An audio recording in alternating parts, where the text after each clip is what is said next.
स्वागत है आपका इस वीडियो में जिसमें हम लोग आपके टेक्स्ट बुक के तीसरे chapter A pinch of snuff को 8वें पैराग्राफ तक बिल्कुल लाइन बाय लाइन एक्सप्लेनेशन के साथ समझेंगे, जिसमें कि हम लोग इस चैप्टर के जितने भी इंपॉर्टेंट वर्ड्स हैं हर लाइन के साथ उसे देखते हुए चलेंगे और जहां कहीं भी कोई पॉसिबल ऑब्जेक्टिव मिलेगा उसे भी समझते हुए आगे बढ़ेंगे।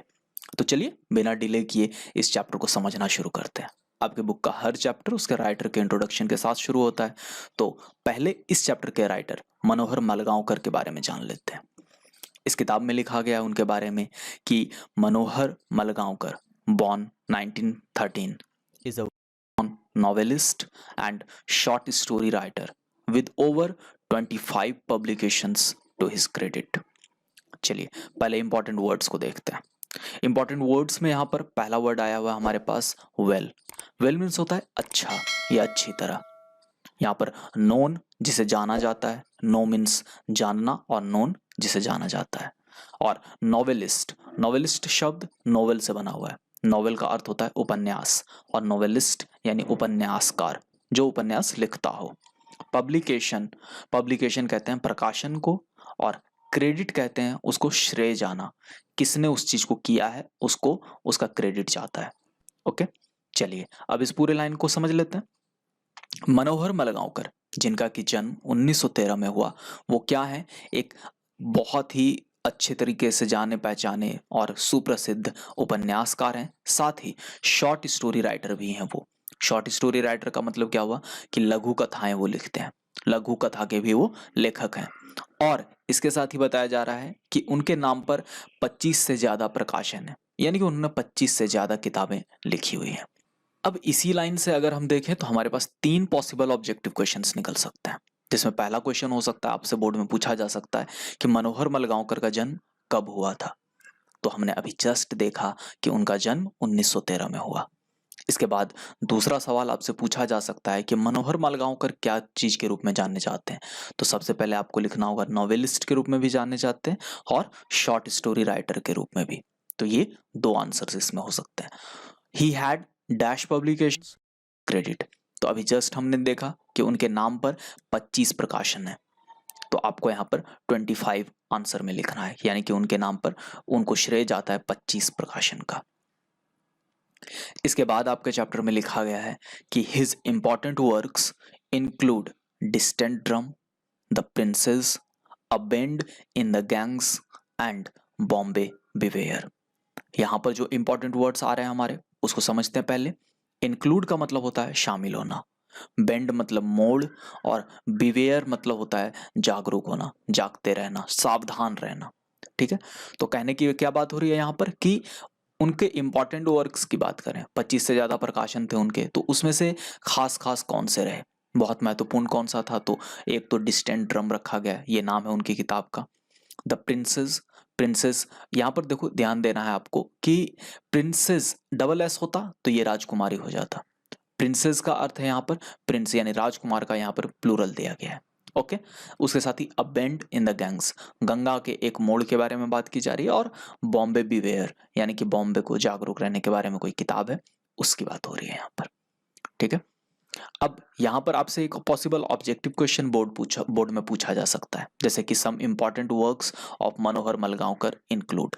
यहाँ मैंने ये क्वेश्चन इसलिए निकाला ताकि आप इसके तीनों जो इंपॉर्टेंट बुक्स थे, चारों बुक, इन चारों बुक्स का आप नाम सही से रिवाइज कर सकें। इसके बाद इस चैप्टर में आपका लिखा गया है कि the present short story a pinch of snuff taken from contemporary Indian short stories in English is full of wit and adventure. इसके इंपॉर्टेंट वर्ड्स को देखते हैं, जिसमें पहला वर्ड आया हुआ है प्रेजेंट। प्रेजेंट का अर्थ यानी वर्तमान, यानी अभी जो हम लोग कहानी पढ़ने जा रहे हैं वो शॉर्ट स्टोरी कौन सी है, अ पिंच ऑफ स्नफ। यहाँ मैं पिंच का भी मीनिंग क्लियर कर देता हूँ और स्नफ का भी। तो पिंच का अर्थ होता है चुटकी, एक चुटकी भर, जैसे कि ए पिंच ऑफ सॉल्ट।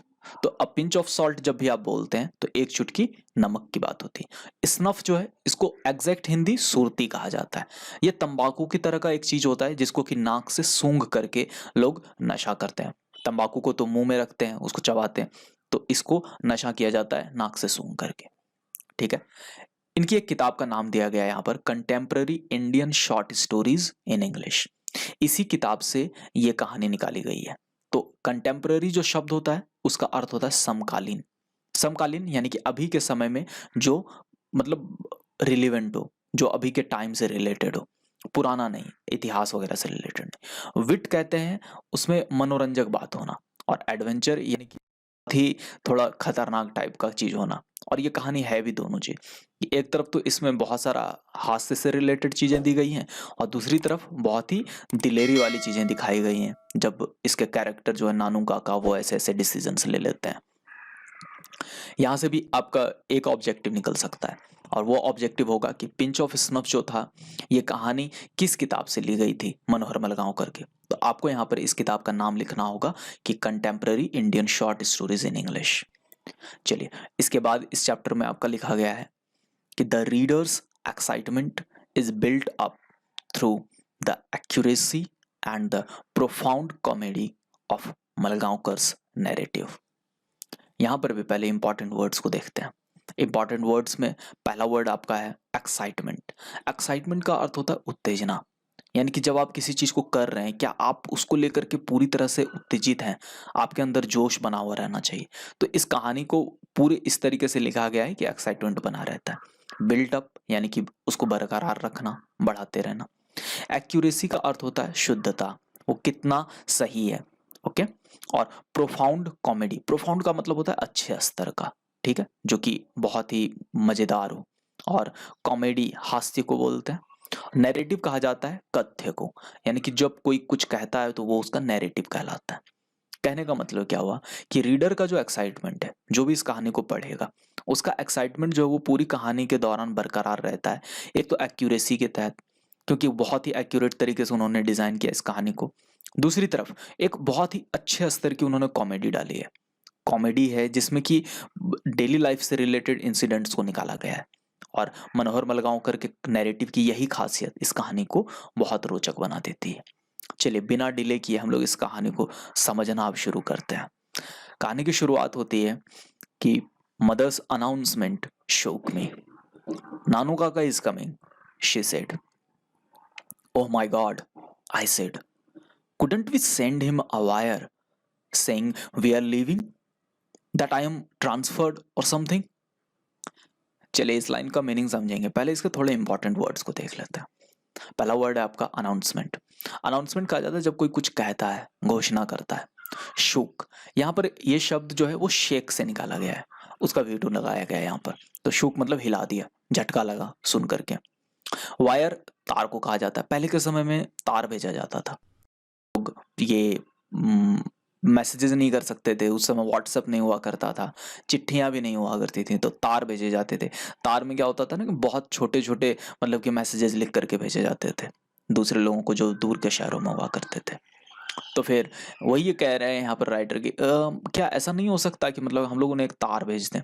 तो दूसरी तरफ ट्रांसफर का अर्थ होता है स्थानांतरित हो जाना, एक जगह से दूसरी जगह पे पहुंच जाना, उसको ट्रांसफर कहा जाता है। तो कहानी क्या शुरू होती है कि माँ ने जब ये घोषित किया तो मैं बिल्कुल हिल गया, मुझे झटका लगा। उन्होंने कहा नानू काका इज कमिंग, यानी कि नानू काका आ रहे हैं।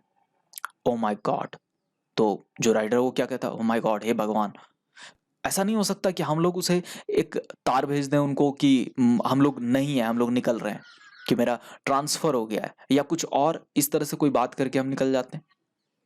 अब आगे बढ़ेंगे, इससे पहले यहाँ पर एक ऑब्जेक्टिव भी देख लेते हैं कि mother said that dash was coming. कौन आ रहा था, माँ ने क्या कहा, कौन आ रहा है, तो नानू काका। तो यहाँ पर आपको नानू काका लिखना हो। कहानी में क्या हुआ आगे, तो माँ कहती है no dear, mother said, he must be already on the train, besides, she added reassuringly, he says he cannot stay here for more than 2 or 3 days। ठीक है, हमेशा की तरह पहले वर्ड्स देखते हैं। एक शब्द आया हुआ है शुरुआत में, ऑलरेडी। ऑलरेडी का मतलब होता है पहले ही, और बिसाइड्स का अर्थ होता है उसके साथ साथ। अगर ये केवल बिसाइड होता तो इसका मतलब होता है उसके बगल में, लेकिन जब ये बिसाइड्स बन जाता है तो ये बन जाता है उसके साथ साथ। कोई भी चीज को जब आप जोड़ रहे हैं। रीअश्योरिंगली, तो री को तो पहले अलग कर लीजिए और अश्योर को अलग कीजिए। अश्योर का अर्थ होता है आश्वासन देना, अश्योरिंगली आश्वासन देते हुए, और रीअश्योरिंगली दोबारा आश्वासन देते हुए। और यहाँ पर स्टे शब्द है, स्टे मतलब होता है ठहरना। मीनिंग क्या निकला, जब माँ को इन्होंने कहा कि राइटर कहता है कि मतलब कि उनको तार भेज देते हैं, तो माँ कहती है कि नहीं बेटा ऐसा नहीं कर सकते। पहला नंबर तो वो क्या है कि वो ऑलरेडी ट्रेन में होंगे, यानी वो पहले ही ट्रेन चढ़ चुके होंगे। और इसके साथ साथ क्या है कि उन्होंने ये भी कहा है कि वो यहाँ पर 2 या 3 दिन से ज़्यादा नहीं रुक सकेंगे, यानी कि यहाँ पर उन्होंने दोबारा उसको आश्वासन दिया कि इसको इनकार नहीं कर सकते। पहला नंबर तो ये है कि तुम चाहते हो नहीं आए तो वो ऑलरेडी ट्रेन में है, और दूसरी बात ये कि वो यहाँ पर 2 दिन से ज़्यादा नहीं रहेंगे। तो यहाँ पर से क्वेश्चन निकल सकता है आपके एग्जाम में कि नानू काका could not stay for more than how many days, तो यहाँ पर आपको भरना होगा 2 और 3 डेज। ठीक है, चलिए आगे बढ़ते हैं। What is he coming to Delhi for in this heat? He wants to see some minister. यहाँ पर उनकी माँ ने जवाब दिया।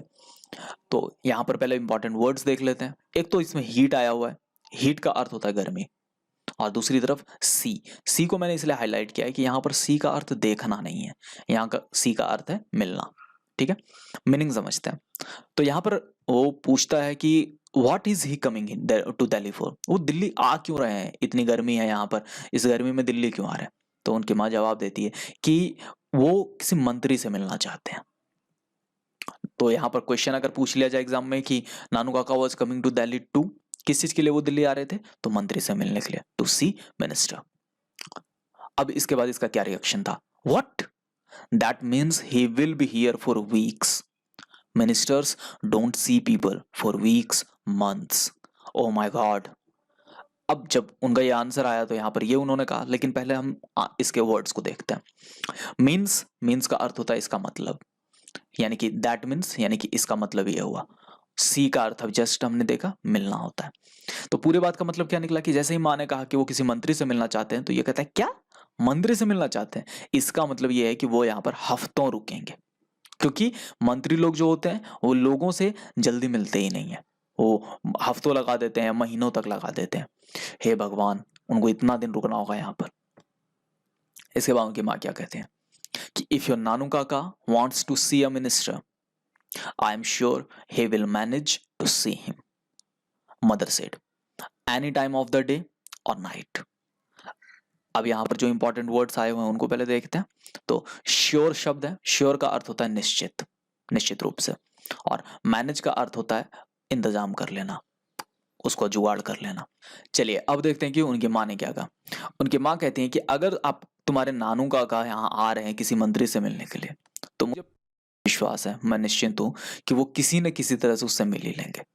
वो दिन के किसी भी समय मिल सकते हैं, दिन या रात किसी भी समय, ये उनका भरोसा था। इसके बाद राइटर कहता है, mother has always been very loyal to her side of the family, and after all Nanu Kaka is her brother. I, on the other hand, may have something of a complex about ministers. पहला शब्द है यहाँ पर loyal. Loyal का अर्थ होता है वफादार होना, साइड मतलब उसके पक्ष का, आफ्टर ऑल आखिरकार, और कॉम्प्लेक्स का अर्थ होता है मनोग्रंथि। जब आपके मन में किसी चीज को लेकर के कोई भी ऐसी बात बैठी हुई हो जिसको कि जो गलत हो या सही हो लेकिन उसका टूटना थोड़ा मुश्किल होता है, उसको कॉम्प्लेक्स कहा जाता है। अब यहाँ पर मीनिंग क्या निकलता है इस सेंटेंस का? Mother has always been very loyal to her side of family, यानी कि माँ जो थी ना, वो माँ जो थी अपने पक्ष के परिवार के लिए वो हमेशा वफादार रहती थी, वो हमेशा उनको अच्छा ही दिखता था उसमें। और आफ्टर ऑल अगर आखिरकार यहाँ देखें तो नानू काका जो थे वो तो उनके भाई थे, तो उनका तो पक्ष लेना बनता ही था। और मैं क्या हूं, तो मैं अगर दूसरी तरफ बात करूं तो मैं, मेरा जो है वो मंत्रियों के साथ कुछ अच्छा बनता नहीं है, तो मंत्रियों को लेकर के मेरे मन में एक ग्रंथि बनी हुई है। ये क्यों बनी हुई है ये आगे देखते हैं। उससे पहले एक इंपॉर्टेंट ऑब्जेक्टिव यहां से निकल सकता है, उसको देख लेते हैं कि नैरेटर जो है इस कहानी का वो क्या है उसके अंदर में मंत्रियों को लेकर के। तो this story has something of a dash about ministers. अब इस लाइन में हमने देखा कॉम्प्लेक्स, उसके मन में मंत्रियों को लेकर के कॉम्प्लेक्स है, और यही यहाँ पर इसका आंसर होगा। तो आखिर वो कॉम्प्लेक्स क्यों आता है? तो यहाँ पर उसका जवाब मिलता है हमें कि I am an under secretary on probation and as such trained to regard ministers as being 2 steps higher than God, the secretaries being just 1 step higher. As usual पहले इंपॉर्टेंट वर्ड्स। अंडर सेक्रेटरी का अर्थ हुआ जो एक किसी के नीचे सचिव का काम करता हो। प्रोबेशन का अर्थ होता है कि आपको कुछ समय तक चेक करने के लिए रखा गया है, उसके बाद आपकी नियुक्ति होगी। ट्रेंड यानी कि प्रशिक्षित होना। रिगार्ड मतलब सम्मान करना। स्टेप का अर्थ है यहाँ पर पायदान, ठीक है, या सीढ़ी। हायर यानी ऊंचा, और सेक्रेटरीज यानी सचिव। कहने का मतलब क्या हुआ, ये जो आदमी है जो कि अपनी माँ से बात कर रहा है वो एक अंडर सेक्रेटरी है, ठीक है, और वो एक प्रोबेशन पे है, यानी कि उसकी नौकरी अभी तय नहीं हुई है। और उसको ऐसे ट्रेन किया गया है कि मिनिस्टर्स को इस लेवल से सम्मान देना चाहिए कि जैसे कि वो भगवान से भी 2 पायदान ऊपर है। As being 2 steps higher than God, यानी भगवान से भी वो 2 पायदान ऊपर होते हैं मंत्री, ऐसे उनको सिखाया जाता है सम्मान देने के लिए। और सचिव जो होते हैं वो बस 1 पायदान ऊपर होते हैं भगवान से। तो ये इन लोगों की ऐसी ट्रेनिंग होती है। आपने देखा भी होगा कि जो लोग मंत्री वगैरह के साथ रहते हैं वो बहुत आगे पीछे करते हैं, आगे पीछे करते हैं एकदम। कई मंत्रियों को बहुत रेस्पेक्ट दिया जाता है, वो इसी वजह से दिया जाता है कि उनका जो एटीट्यूड होता है वो पूरा एक मालिकाना जैसा होता है, और वो खुद को भगवान से भी ऊपर समझते हैं। अब यहाँ से भी हमारे 2 पॉसिबल ऑब्जेक्टिव्स निकल सकते हैं, जिसमें पहला ऑब्जेक्टिव ये हो सकता है कि नैरेटर जो है इस कहानी का वो क्या है प्रोबेशन पर। तो हमने अभी जस्ट देखा कि वो अंडर सेक्रेटरी है। दूसरी तरफ he was trained to regard ministers, उसे किस तरह से ट्रेनिंग दी गई थी मंत्रियों का सम्मान करने की, as being dash than God, क्या भगवान से 2 पायदान ऊपर, तो 2 स्टेप्स हायर देन गॉड। अगले वीडियो में हम लोग इस चैप्टर को 18वें पैराग्राफ तक समझेंगे। वैसे ये सुनने में 18 पैराग्राफ लग रहे हैं, लेकिन वास्तव में एक ही पेज है बुक का। ओके, आपका होमवर्क यहाँ से आगे ये रहेगा कि आपने अभी जहाँ तक पढ़ा उसे आप समराइज कीजिए अपने शब्दों में। बोर्ड एग्जाम्स में बहुत मदद मिलेगी आपको। इसके साथ साथ आपको जो पीडीएफ नोट्स मिला है, आपने जो पीडीएफ नोट्स लिया है, उससे पैराग्राफ 18 तक जरूर पढ़िए, और उसमें से जो भी इंपॉर्टेंट वर्ड्स हैं उसे नोट करते हुए भी आगे बढ़िए। मैं शुरुआत से ही आपको कह रहा हूँ कि केवल वीडियोस मत देखिए, वीडियोस देखने से पहले आप उस चैप्टर को लाइन बाय लाइन रीडिंग दे करके आइए, बहुत फायदा मिलेगा। एग्जाम में आप 90% से भी ज़्यादा स्कोर कर पाएंगे इसी सब्जेक्ट में, जब आपकी अंडरस्टैंडिंग बेहतर होगी। इसलिए चैप्टर्स को वहां तक जरूर पढ़ के आया कीजिए जहां तक मैं अगले वीडियो में पढ़ाने वाला हूं। मिलता हूं मैं आपसे अगले वीडियो में इस चैप्टर के 18वें पैराग्राफ तक के एक्सप्लेनेशन के साथ। आप होमवर्क कीजिए, सही से पढ़ाई कीजिए, जहां तक हमने पढ़ा उसे समराइज कीजिए, और 18वें पैराग्राफ तक रीडिंग करके अगले वीडियो में मिलता है। तब तक अपना ख्याल रखिए, खुश रहिए और एक बेहतरीन दिन बिताइए। बहुत बहुत शुक्रिया।